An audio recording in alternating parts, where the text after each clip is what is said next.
higupit sa College of Immigration and Citizenship Consultants. Ito ang hatid ng bagong patakaran na ipatutupad sa ahensya simula Hulyo. Tugon umano sa mga kaso o reklamo ng panloloko sa immigration. Ang detalye sa report ni Paula Saraza. Ilang mga panibagong regulasyon ang ipatutupad simula July 15, 2026 sa College of Immigration and Citizenship Consultants o mas kilala rin bilang The College. Ang anunsyo Miyerkules mula sa Immigration Refugees and Citizenship Canada.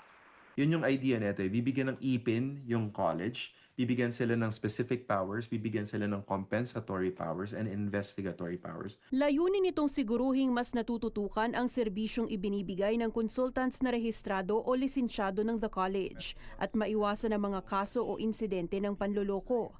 Ayon kay immigration lawyer Ludang Zalan, sinasalamin lamang umano nito ang mga patakarang mayroon na sa law society ng bansa.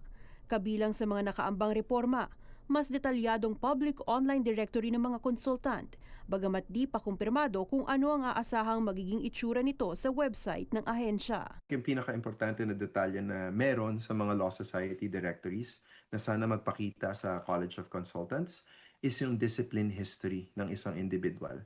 Hindi naman kailangan ilathala yung mga kaso. Magkakaroon din ng compensation fund para sa mga mabibiktima ng mga peke o dishonest consultants. Itong college ngayon, they are given additional powers to pursue in a civil suit sa Superior Court. For example, ang isang consultant na errant, pwedeng i-subrogate yung rights kasi i-compensate ng college yung nabiktima.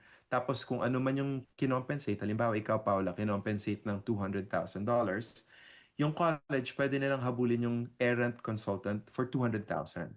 So in other words, merong extra layer of protection. Ayon sa The College, mabusisi nilang nire-review ang mga reklamong natatanggap kaugnay sa mga licensee at may kaakibat-an nila itong regulatory action. Dagdag nila sa pahayag, mahalagang hakbang ang bagong College Act regulation para sa pagpapatupad ng nasabing compensation fund. Sisiguruhin daw nilang structured ito sa paraang patas, consistent at legal. Bagamat inaasahan din ang dagdag na penalties o parusa, umaasa raw si Dangzalan na tutukan ding pabilisin ang proseso sa pagsampa ng mga reklamo at pagpataw ng mga parusa sa mga nasabing dishonest consultant. One other problem na nakikita natin with the complaints process with the college is ang tagal. At wala silang timelines na nirerespeto at hindi sila transparent about the process itself.